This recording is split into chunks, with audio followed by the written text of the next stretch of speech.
Hello friends, welcome to my channel. Be the catalyst. Solidarity United we stand. Empowered as one. तो आज हम random MCQs करेंगे और assess करेंगे अपने जीएस लेवल का। आगे बढ़ने से पहले प्लीज सब्सक्राइब माय चैनल। तो question number 1, consider the following statements regarding cess and surcharge.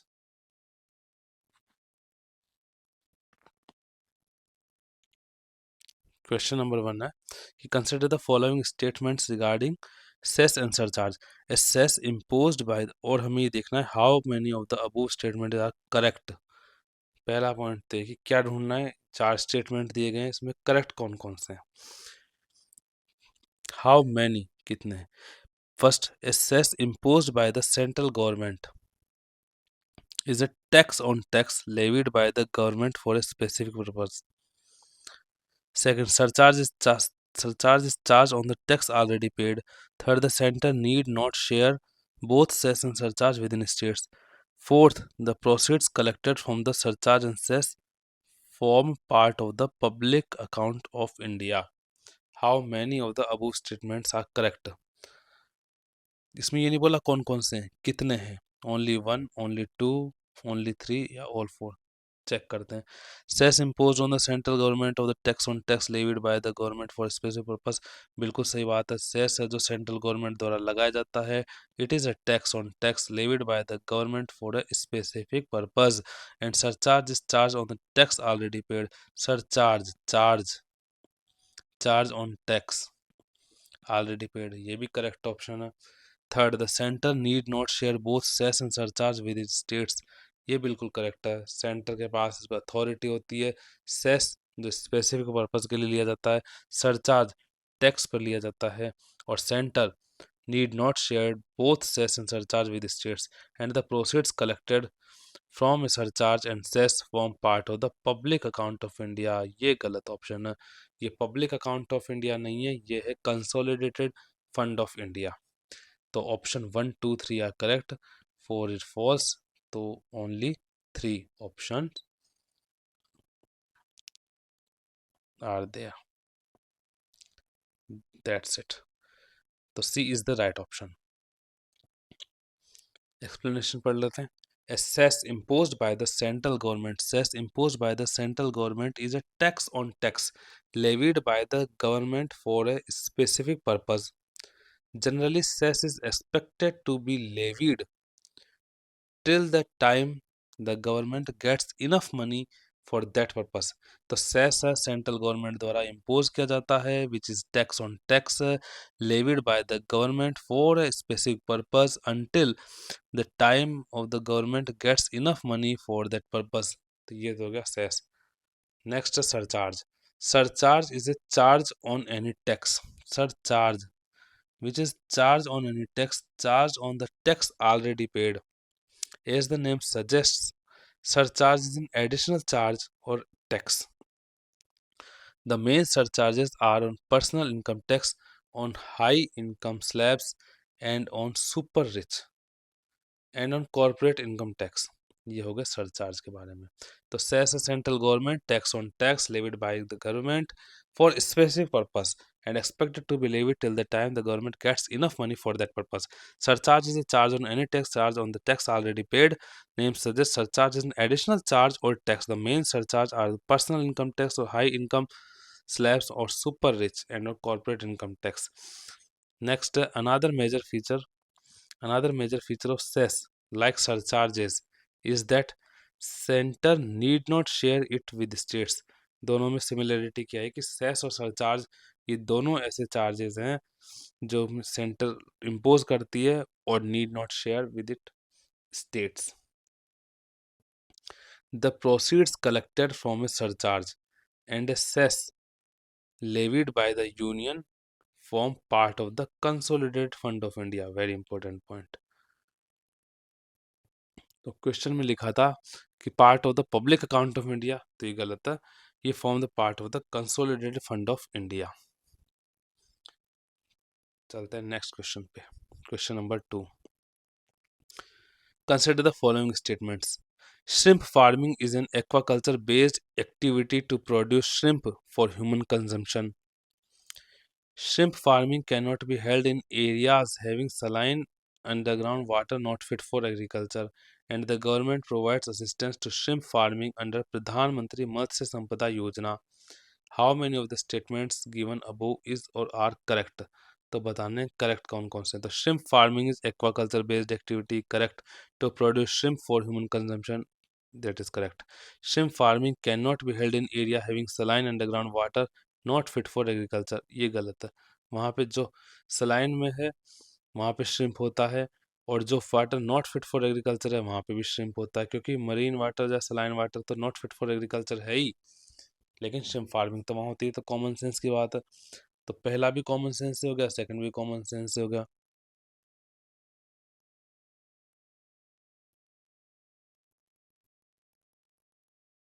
और sorry, can not be held, can not be held, तो ये गलत था, है ना. Third, the government provides assistant to shrimp farming under Pradhan Mantri Matsya संपदा योजना, ये बिल्कुल करेक्ट है. प्रधानमंत्री मत्स्य संपदा योजना में श्रिम्प फार्मिंग के लिए गवर्नमेंट असिस्टेंस प्रोवाइड कराती है. तो how many of the statements are correct? तो first is correct, second incorrect, और थर्ड इज करेक्ट. तो only two, B option, B option is the correct answer. Shrimp farming is an aquaculture based activity in marine or freshwater environment to produce shrimp for human consumption. बिल्कुल सही बात है. Second point, why was shrimp farming introduced in Punjab? Punjab में shrimp farming क्यों introduce की गई? South west Punjab है saline underground water not fit for consumption or not fit for agriculture. Also water logging is a perennial issue, जल भराव की समस्या, water logging perennial, वार्षिक और कई सालों से लगातार चलने वाली एक समस्या है. Water logging is a perennial issue in this belt. कौन सी बेल्ट में? साउथ वेस्ट में. Therefore shrimp farming was proposed as a solution for farmers whose land was lying unutilised. तो पंजाब में श्रिम्प फार्मिंग की गई क्योंकि साउथ वेस्ट पंजाब में सलाइन अंडरग्राउंड है, पेरिनियल वाटर लॉगिंग सिचुएशन है, नॉट फिट फॉर एग्रीकल्चर है. तो shrimp farming propose as a solution for farmers those land was lying under unutilized. What are the schemes for shrimp farmers? Shrimp farmers के लिए कौन सी schemes अभी चल रही है? तो at present various schemes are being run under the प्रधानमंत्री मत्स्य संपदा योजना. प्रधानमंत्री मत्स्य संपदा योजना which started in 2021 and will run till 2025 to promote blue revolution. तो shrimp farming, aquaculture based activity in the marine or freshwater environment to produce shrimp for human consumption. Shrimp farming Punjab में introduce क्यों की गई? क्योंकि south west Punjab में saline underground water है, not fit for agriculture है, perennial issue water logging की यहाँ पे हमेशा रहती है. तो श्रिम्प फार्मिंग प्रपोज किया गया as a solution for the farmers whose land was lying unutilized. What are the schemes for shrimp farmers? the प्रधानमंत्री मत्स्य संपदा योजना PMMSY जो कि स्टार्ट हुई थी 2021 में और will run till 2025 to promote blue revolution. Next question, question number 3. Consider the following statements. Usually lenders suffer and borrowers benefit out of inflation. Holding money remains an intelligent economic decision during inflation, and with every inflation the currency of the country appreciates. How many of the given above statements are the effects of inflation? तो correct statements बताने. तो usually lender suffer and borrowers benefit out of inflation, बिल्कुल correct है. क्योंकि inflation बढ़ेगा तो carrying cap purchasing capacity कम हो जाएगी, परचेजिंग कैपेसिटी कम हो जाएगी तो रीपेमेंट कैपेसिटी बढ़ जाएगी. हम्म तो इस हिसाब से देखा जाए तो लेंडर्स की सफ़र करेंगे और बोरोवर्स बेनिफिट करेंगे. और होल्डिंग मनी, परचेजिंग पावर कम हो जाएगी इन्फ्लेशन बढ़ने से, तो holding money remains an intelligent economic decision कहाँ रहेगा? ये तो गलत हो गया. With every inflation the currency of the country appreciate, depreciate होगी ना, क्योंकि इन्फ्लेशन बढ़ने से परचेसिंग पावर कम हो जाएगी, तो currency of the country appreciate नहीं होगा बल्कि डेप्रिशिएट होगा. तो how many of the above statement are the correct regarding the effects of inflation? तो इसका first option, only one, only one is the correct option, that's it.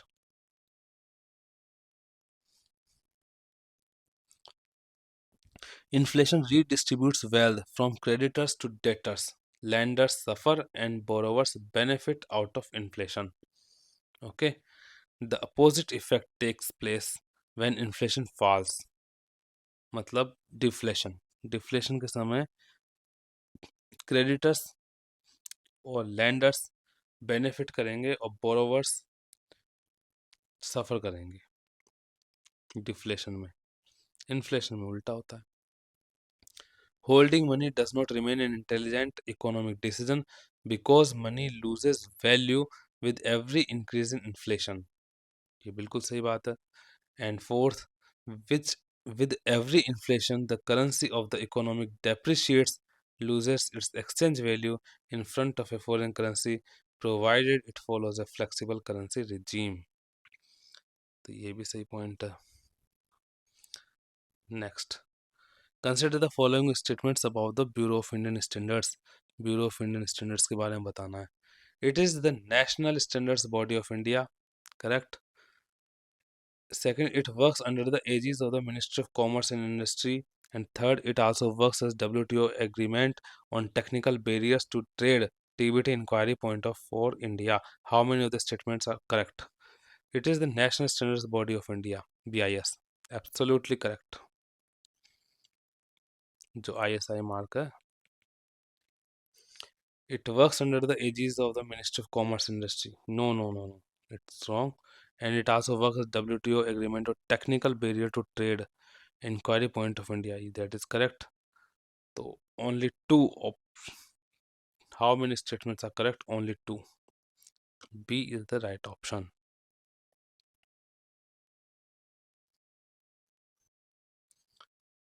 The Bureau of Indian Standards is the national standards body of India under the Department of Consumer Affairs, Ministry of Consumer Affairs, Food and Public Distribution.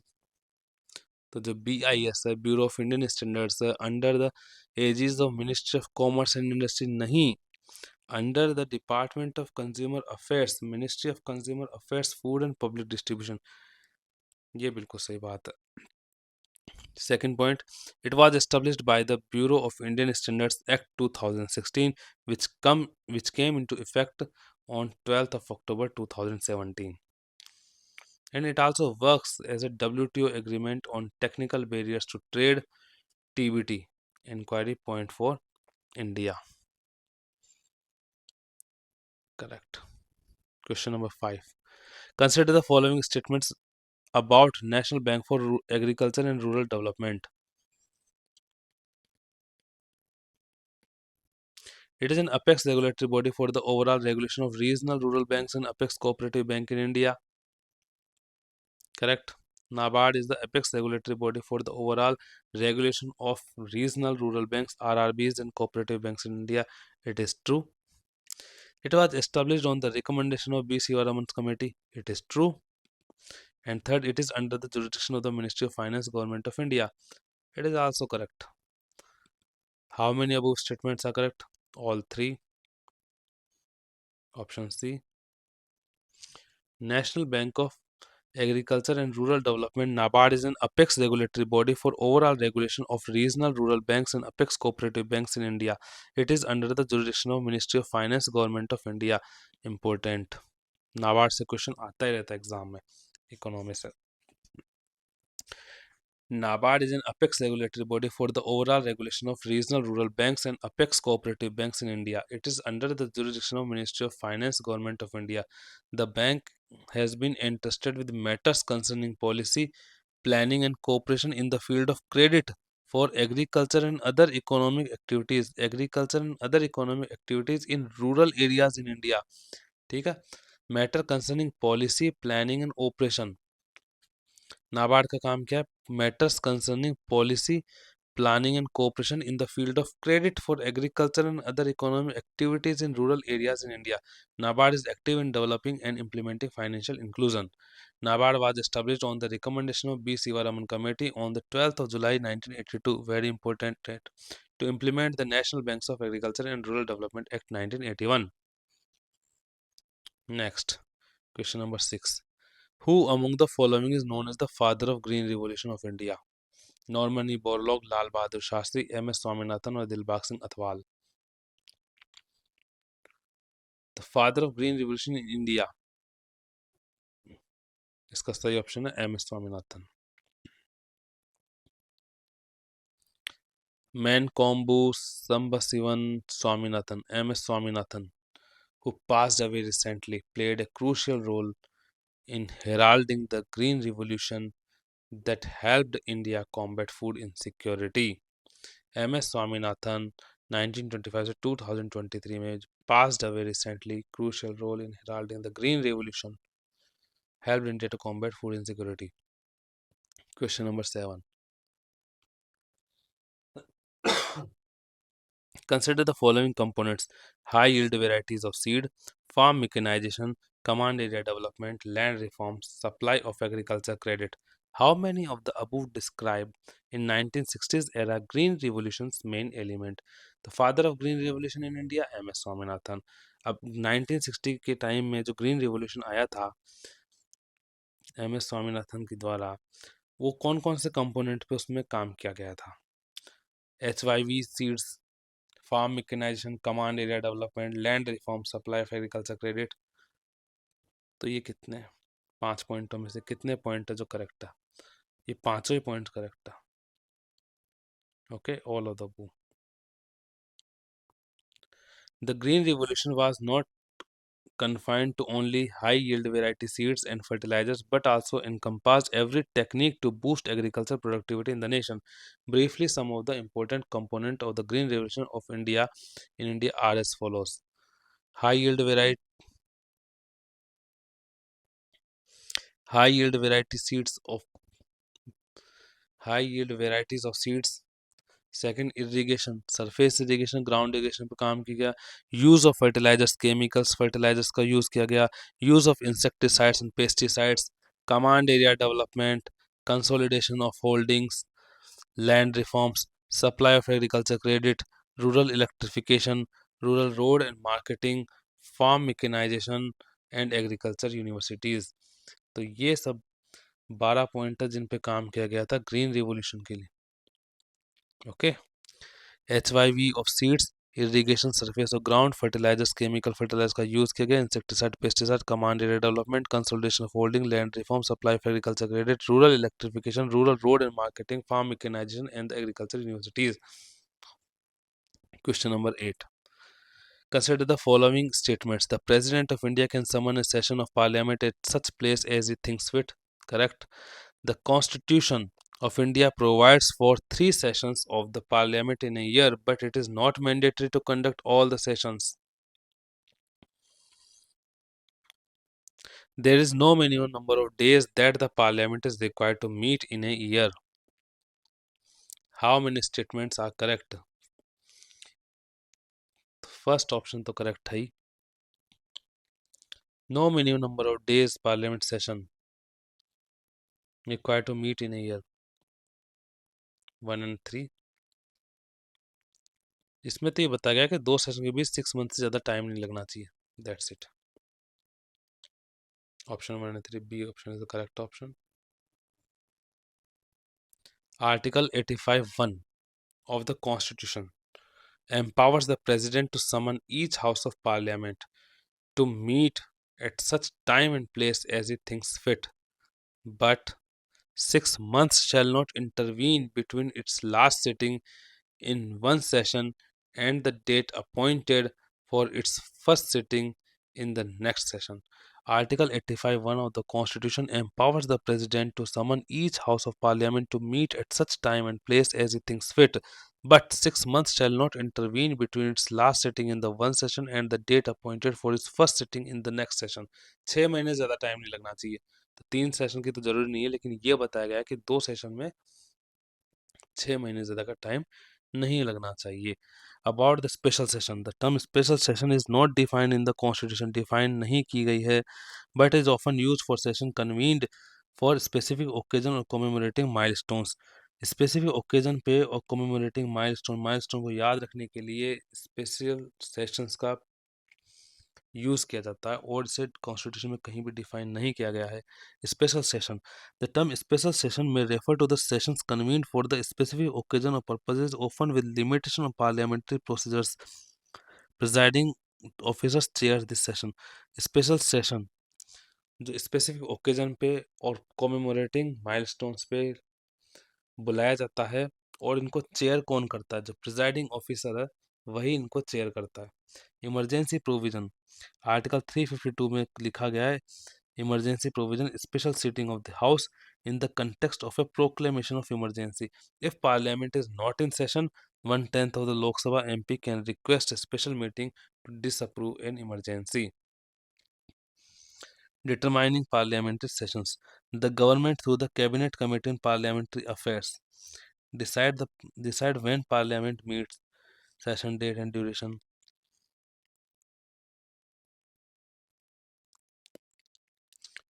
Article 85 में बताया गया है कि there should not be more than 6 month gap between the two parliamentary session, और ये 1935 के act से लिया गया है। पार्लियामेंट्री कमेटी में पार्लियामेंट्री कैलेंडर में does not a fix parliamentary calendar, लेकिन ट्रेडिशनली 3 सेशन होते हैं, बजट सेशन, मानसून सेशन और winter session. B R Ambedkar believe करते थे कि रेगुलर पार्लियामेंट्री सेशन होने चाहिए, और rejected proposal for year round और लॉन्गर सेशन, साल भर तक और लंबे लंबे चलने वाले सेशन को इन्होंने विरोध किया था, to prevent fatigue among legislatures.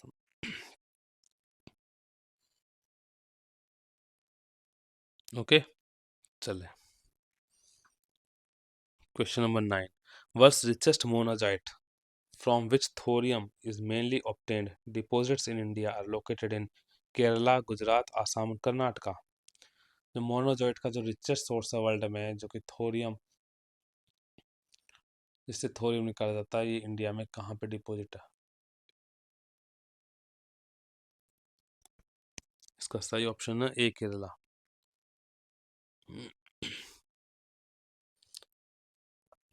The world's richest monazite deposits are found in the coastal region of India. The world's richest monazite deposits are found in the coastal regions of India, particularly in the states of Kerala. Richest monazoite, Kerala. The monazite sands along the coast of Kerala are estimated to contain about 15% of the world monazite reserve. India has one of the world's largest reserve of the monazite,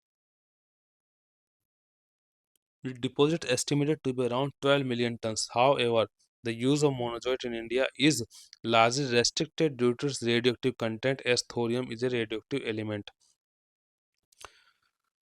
world के largest reserve में मोनोजोइट पाया जाता है India में, coastal area में, specially in Kerala में, क्योंकि ये रेडियो एक्टिव कंटेंट के कारण इसको रेस्ट्रिक्टेड किया गया है।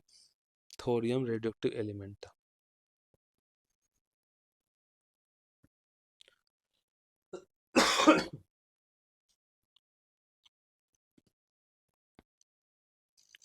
मोनोजोइट क्या है? Monazite monazite rare earth element है that is typically found in the association with the other minerals such as ilmenite, rutile and zircon. UPSC prelims में ये क्वेश्चन पूछा गया था।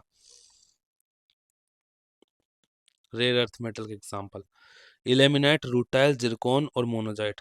It is valued for its high concentration of thorium and rare earth metal, which are used in a variety of industrial applications, including the production of nuclear fuels, superconductors, and permanent magnets. Important point. Nuclear fuel, super conductor और permanent magnet में इसका use किया जाता है।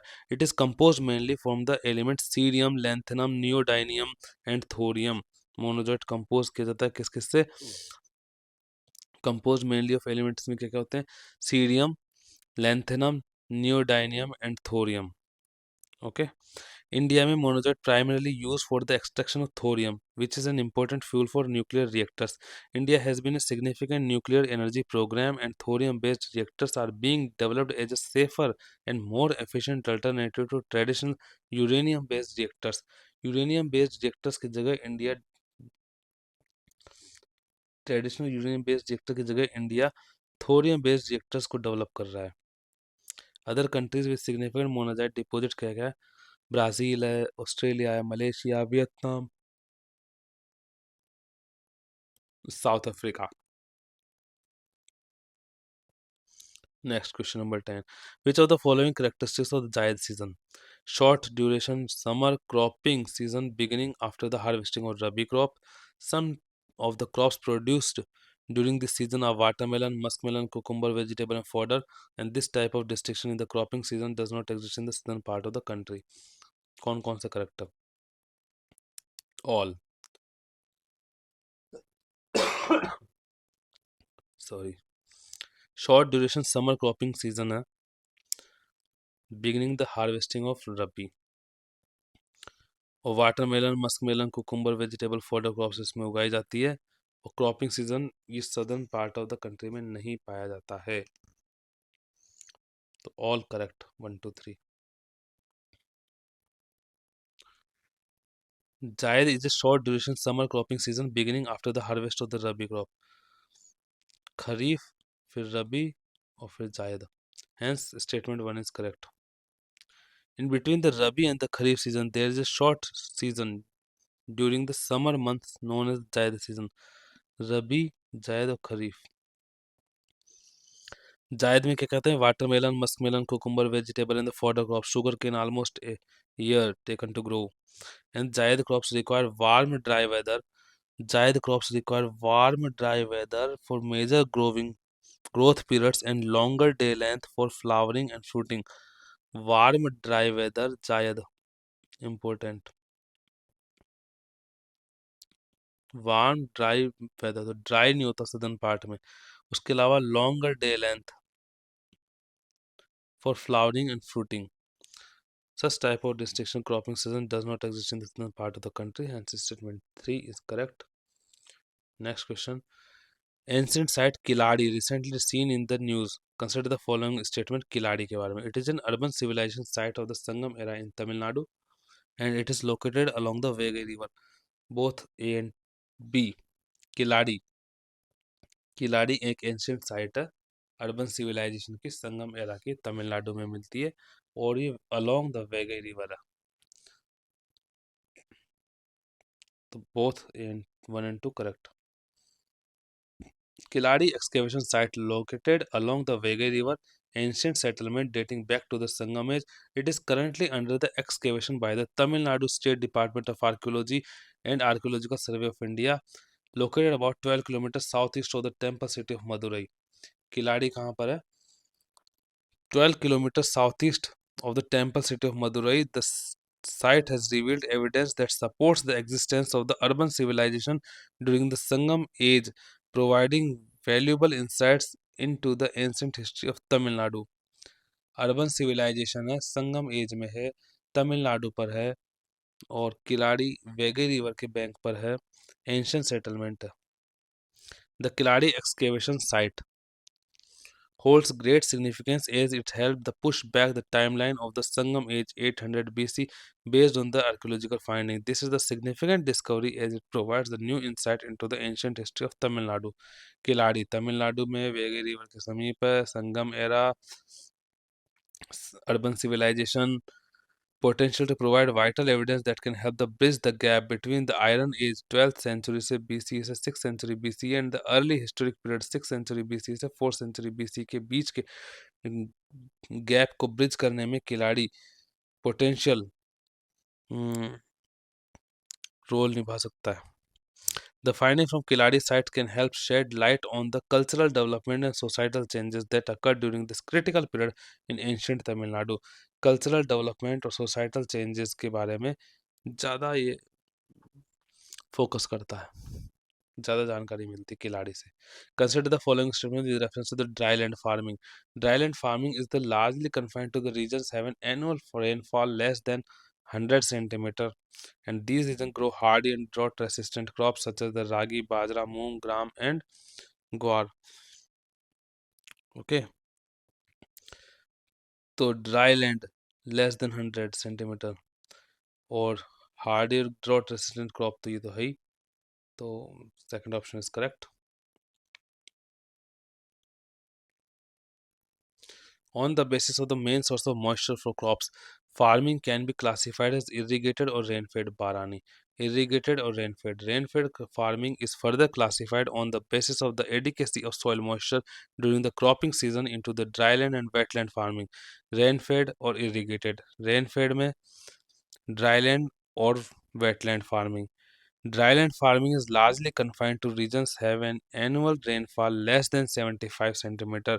Dryland farming less than 75 centimeter होता है और option में दिया था लेस देन 100 सेंटीमीटर, तो वो गलत है. Dryland farming less than 75 centimetre. These regions grow hardy and drought resistant crops such as the ragi, bajra, moong, gram and guar, fodder crops, and practice various measures of soil moisture conservation and rainwater harvesting. Wetland farming में क्या है? The rainfall is in excess of the soil moisture requirement for plants during the rainy season. Such region may face. Wetland farming में क्या होता है? Rainfall ज़्यादा होता है, सॉइल मॉइस्चर बढ़ा बढ़ा हुआ रहता है रेनी सीजन में, तो यहाँ पे फ्लड आ जाता है, सॉइल इरोजन हजार होते रहते हैं. वेरियस वाटर इंटेंसिव क्रॉप्स जैसे राइस, जूट और शुगर केन यहाँ पे प्रैक्टिस की जाती है एक्वाकल्चर और फ्रेश वाटर बॉडीज में. वेटलैंड फार्मिंग में तो वो है जहाँ पे बारिश ज़्यादा होती है, सॉइल मॉइस्चर ज़्यादा रहता है, वाटर लॉगिंग सिचुएशन होती है, फ्लड आए जाते हैं, जैसे राइस, जूट, शुगर केन का प्रोडक्शन किया जाता है. Question number 13. Which are the following correctly matched? Tomato oxalic acid, nettle sting methanoic acid, bee sting carboxylic acid और विनेगर एसिटिक एसिड. तो बी स्टिंग में कार्बोक्सिलिक एसिड नहीं पाया जाता है, बी स्टिंग में तो फॉर्मिक एसिड पाया जाता है. ओके, तो करेक्ट ऑप्शन कौन कौन से हुए? 1, 2 and 4. C option is the correct option. इस तरह के छोटे छोटे क्वेश्चन तो याद ही रहने चाहिए हमेशा, बिल्कुल 7th 8th 9th क्लास के स्टैंडर्ड के क्वेश्चन हैं ये. सिट्रिक एसिड सिट्रस फ्रूट में पाया जाएगा जैसे कि लेमन, लाइम, ऑरेंजेस में. Malic acid high level present in the apples. Oxalic acid green leafy vegetables जैसे स्पिनच में पाया जाता है. बीट्स में, टोमेटो में पाया जाता है. एस्कॉर्बिक एसिड को विटामिन सी कहा जाता है. टार्टरिक एसिड ग्रेप्स में, टेमरिंड में, एप्पल्स, एप्रिकॉट और बनाना में. मिथेनोइक एसिड नेटल स्टिंग में पाया जाता है. नेटल स्टिंग मतलब वो एक वनस्पति होती है, एक पौधा होता है जिससे खुजली स्किन पर टच हो जाए तो खुजली होती है, उसे बोलते हैं नेटल स्टिंग. उसमें मिथेनोइक एसिड पाया जाता है. Statement 3. Carboxylic acid. Carboxylic manufacturing of soaps need higher fatty acids. Carboxylic acid जैसे सोडियम स्टीरेट, सोडियम पामिटेट, ये पाया जाता है हायर फैटी एसिड्स में सोप बनाने में. बी स्टिंग में फार्मिक एसिड होता है. तो statement 4 is correct. Acetic acid, vinegar.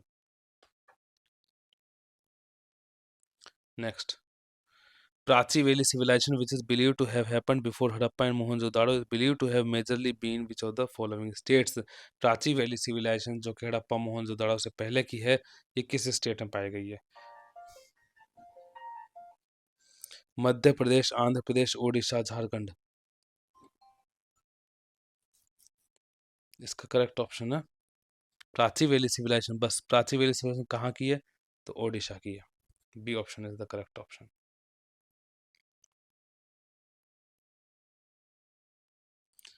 Prachi Valley civilization is believed to be earlier than that of Harappa and Mohenjo-daro, flourished on the bank of Prachi River. Prachi Valley civilizations contributed a lot toward amalgamation, assimilation, and proliferation of different religious faiths and cults. Different religious faiths and cults. Religious faiths and cults. The Prachi River, tributary of Mahanadi.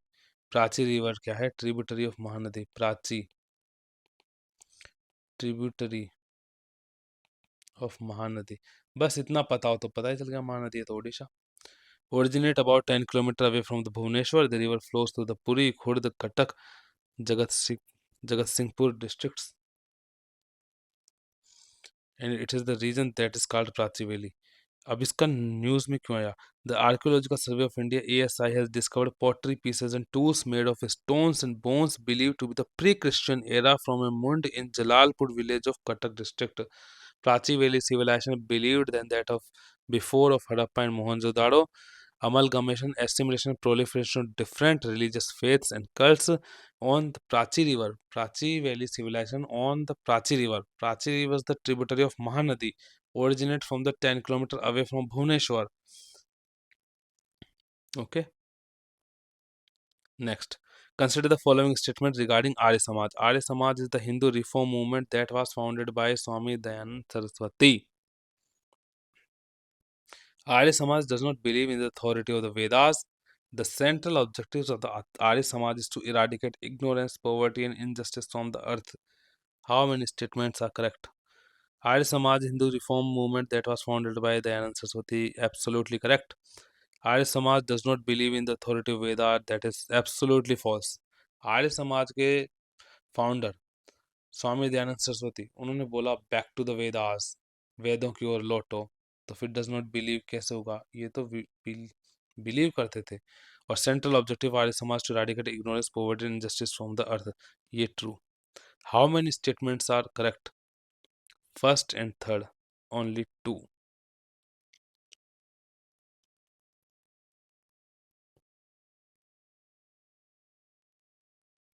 Arya Samaj is a Hindu reform movement that was founded by the Dayanand Saraswati in 1875. Very important, in 1875 in Bombay.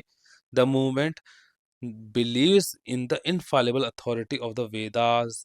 Infallible authority of the Vedas. According to the website of the Arya Samaj Houston, the central objective of Arya Samaj is to eradicate ignorance यानी कि अज्ञान, indigence और poverty यानी कि अभाव, and injustice अन्याय from this earth. This mission is enshrined in the 10 नियम्स और principle.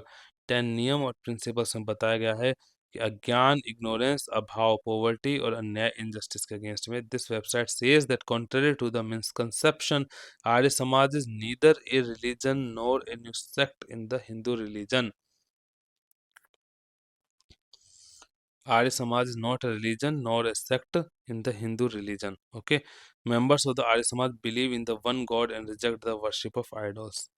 एक ईश्वर में, one God and reject the worship of idols. Okay, तो आज हमने 15 क्वेश्चन किए. Please do like, subscribe and feel free to express your views in comment section.